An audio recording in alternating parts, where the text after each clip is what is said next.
Hello, Scorpio, Sun, Rising, and Venus signs. Kamusta kayo? Sana po ay nasa mabuti kayong kalagayan. Welcome back po sa Star Tarot.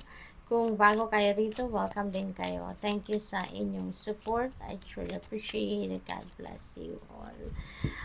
Scorpio, we have rest. Magpahinga kayo. Ito ang kailangan ninyong gawin sa ngayon. Slow down. You don't have to solve everything today. At magpahinga kayo. Kung pagod na kayo, nahihirapan na kayo, stressed out na kayo, huwag na ninyong patagalin pa yan. Huwag nyo nang i-accumulate pa yung pagod. No? Magpahinga na kayo. Okay? We have bloom and attract more than butterflies. Ayan. So, parang ngayon, panahon din ninyo ngayon for thriving.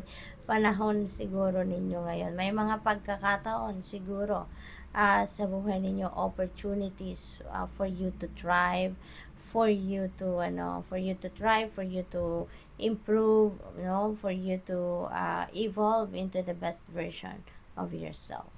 What else? We have patience and wait for the fruit to ripen. Okay? Scorpio, huwag kayong magmadali. Merong tamang panahon sa lahat. No? Kaya kailangan nating magpasensya. Maaring kung ano man ang hinihintay ninyo sa ngayon, hindi pa ito ang tamang panahon para matanggap nyo yan or ma-experience ninyo yan or ma-receive ninyo yan. Okay?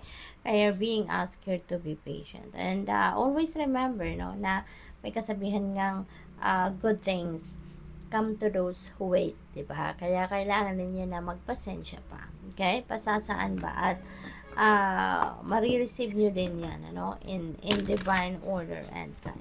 Kasi lahat naman, diba, is about, divine timing. Kung hindi pa ukol, talagang hindi bubukol kahit anong gawin natin, hindi ba? Kahit anong pilit ang gawin natin, kung hindi pa yan ukol, hindi pa talaga bubukol. What else? We have 3 of materials. Ayan. So, pagtutulungan. No? Meron kayong pagtutulungan sa ngayon, Scorpio. Baka meron kayong proyekto, meron kayong negosyo, or meron kayong task, no? Sa ngayon, na baka binigay sa inyo, pero there are people that are going to collaborate with you. There are people that are going to help you sa ngayon, at mapagtatagumpayan ninyo yan. You are going to, to succeed, sa gagawin ninyo yan. So, what else? We have 10 of voices. Ayan. So, ang, sa inyo ngayon, parang ang naririnig ko, resurrection, parang, kayo ngayon, may pinagdaanan kayong mabigat, may pinagdaanan kayong difficult situation. Siguro na ito yung parang nahirapan kayo ng todo. Kasi siguro na hurt kayo ng sobra-sobra rito.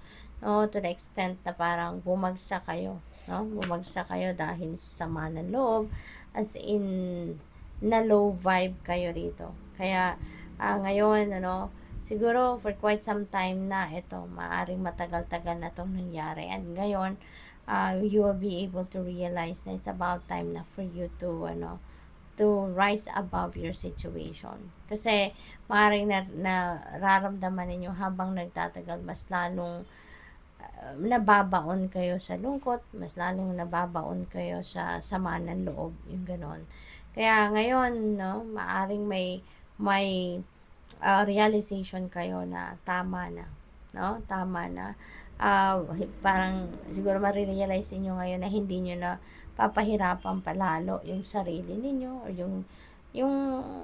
yung buhay ninyo because of that pain or because of that kung ano man ang nangyari diyan, baka na-deceive kayo, 'di ba? Napagsinungalingan kayo, na-cheat kayo, mga ganon, naloko kayo, kaya maaaring hindi niyo na yan hahayaang yung hindi niyo nahahayaan na mas magtagal pa ang pagpapahirap din ninyo sa sarili ninyo by harboring those pain, and resentments. And you are going to rise above your situation sa ngayon. Babangon na kayo, you're ready to bounce back, you're ready to forgive, you are willing to accept, kung ano nangyari na yon, it has to happen. At kung ano man na naging epekto nito sa buhay ninyo, feeling ko, kukunin ninyo kung ano ang lesson dito at yun ang bibit-bitin ninyo as you head towards new beginning. Babangon na kayo, Scorpio, which is good. 10 of inspiration, this is another, Yung parang nag-overhaul kayo ng sarili ninyo sa ngayon. Handa na kayong magbago ang inyong sitwasyon. This is another 10, no? So, meron tayong, synchronicity dito. We have angel number 10, no? So, pakitignan ninyong ibig sabihin yan. Angel number 10 po. 10 of inspiration, this is also pagbabawas din or pag-aalis din sa buhay ninyo na kung ano ang nagpapabigat sa inyo. So, this could be related to this 10 of voices.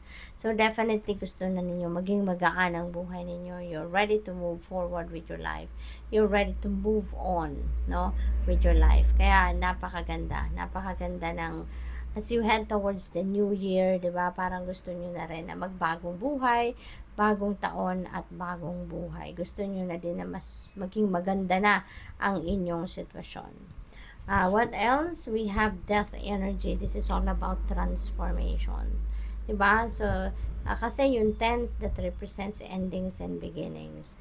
Sa death energy, this is also ending and beginning. So, definitely, Scorpio, nagiging positibo na, mas positibo na ngayon ang mindset ninyo. Ayaw nyo na sa ngayon ng kung ano man na nagpapahirap sa inyo, nagpapabigat sa buhay ninyo, yan ay tatanggalin nyo na, no?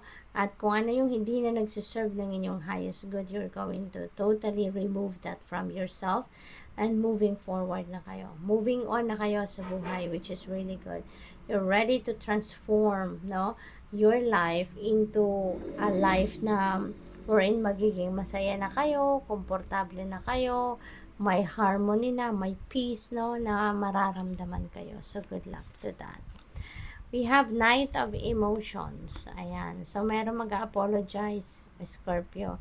Merong lalapit sa inyo dito at magsusorry. Baka kung sinong nakapanloko sa inyo rito, nakapagsinungaling, nakapagdulot ng sama ng loob sa inyo, baka siya yung mag-apologize, no? So, good luck. Thank you for watching. Love and light. Namaste.